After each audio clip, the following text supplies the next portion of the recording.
In this video, we'll go over the basics of AutoLayout as it pertains to the storyboard designer. It's relatively straightforward to design our application's UI to fit on a specific screen size and a specific orientation. But there are a wide range of iOS devices available with different screen sizes, and users expect to be able to switch between landscape and portrait mode within an application.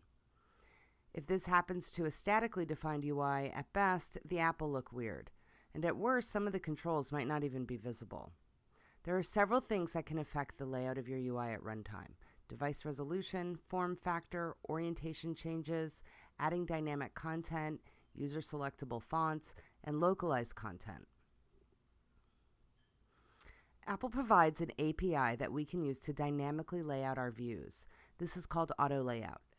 AutoLayout is a constraint-based layout system that allows developers to create an adaptive interface that responds appropriately to changes in form factor and orientation. Here you can see an iPhone in vertical orientation with a very simple layout. When the phone is put into a horizontal orientation and our UI is statically defined, we see that the layout no longer makes good use of the available screen space, and some of our UI is no longer visible. AutoLayout allows us to define a UI that's responsive and able to adjust itself to fit different screen sizes and orientations.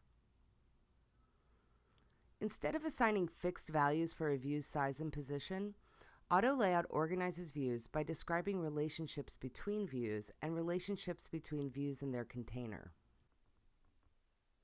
AutoLayout is enabled in the designer by default, but it can be disabled. The iOS Storyboard Designer allows us to visually manage AutoLayout constraints without writing any code. To turn off AutoLayout, you need to click on an empty space on the design surface to select the storyboard. Then you're going to check or uncheck the Use AutoLayout checkbox in the Property panel. This will affect every screen in that storyboard. Turning off this feature will actually do a few things. It will turn on auto-resizing masks. It will also turn off size classes, the checkbox right below it. Your design will either change to an iPhone or iPad design. Size classes are a feature in iOS that extend AutoLayout to define additional size-based rules which only apply when the UI is on a specific form factor. For example, only on an iPad or only on an iPhone in Portrait. We'll be turning this feature off to reduce complexity, but it's another excellent tool once you're comfortable using AutoLayout and constraints.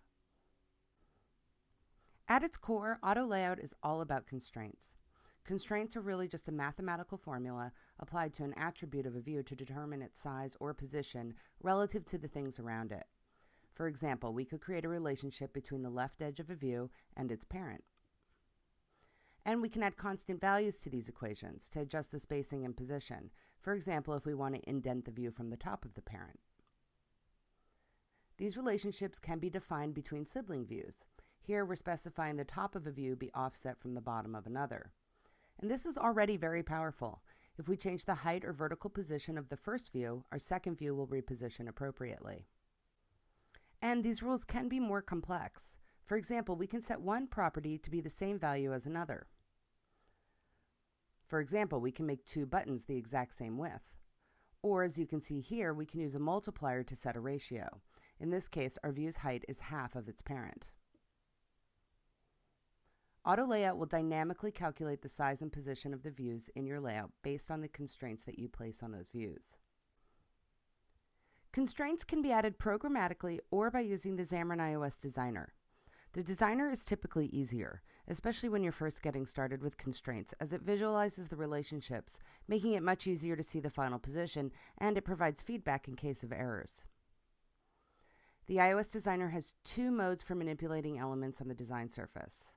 The dragging mode lets you adjust the frame of the view. It changes the position and size, as you've likely already done. The constraints mode shows T-bar drag handles on the left, top, right, and bottom of the view, which we can use to add constraints. To use constraint mode, select a handle and drag it somewhere on the design surface. A series of green lines and boxes will appear on the surface telling you what you can constrain. You can drop the handles onto the superview, a sibling, or itself. For example, in this screenshot, we're constraining the top edge of a button to the top of its superview, using the top layout guide to position under the carrier bar. We typically work with three types of constraints: Spacing constraints constrain the sides or edges of our views relative to other views. Sizing constraints are used to constrain the width and height of a view. And finally, we have alignment constraints, which constrain the horizontal or vertical center of a view. The four T-shaped handles on each side of an element define the top, right, bottom, and left edges of the element for a constraint. Drag this handle to the edge of another view, either a sibling or ancestor, in order to create a spacing constraint. The system will then define a constraint to keep a set distance from the other view. Sizing constraints allow you to control a view's width and height by dragging the center eye-bar shape on the right and bottom edge of a view. To set these constraints, we have two options.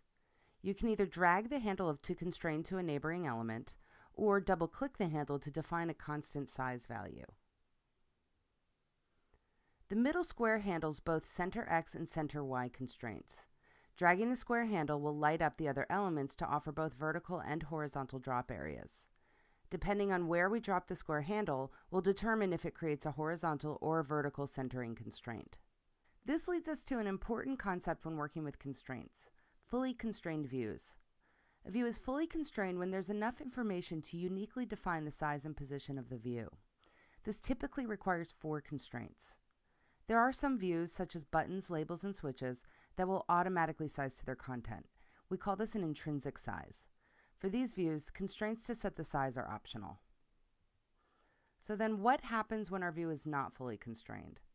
As you can see on the screen, the selected view is drawn in orange, and we call this an ambiguous layout, and it means that there aren't enough constraints to define the size and position. To fix this, you just have to add additional constraints. When placing constraints, you may sometimes notice a dotted rectangle on your view controller. This is simply the storyboard letting you know the runtime location of that control. You can fix this with the Update Frames button on the toolbar. Simply select the control, click the Update Frames button, and your view will snap into position as defined by the constraints.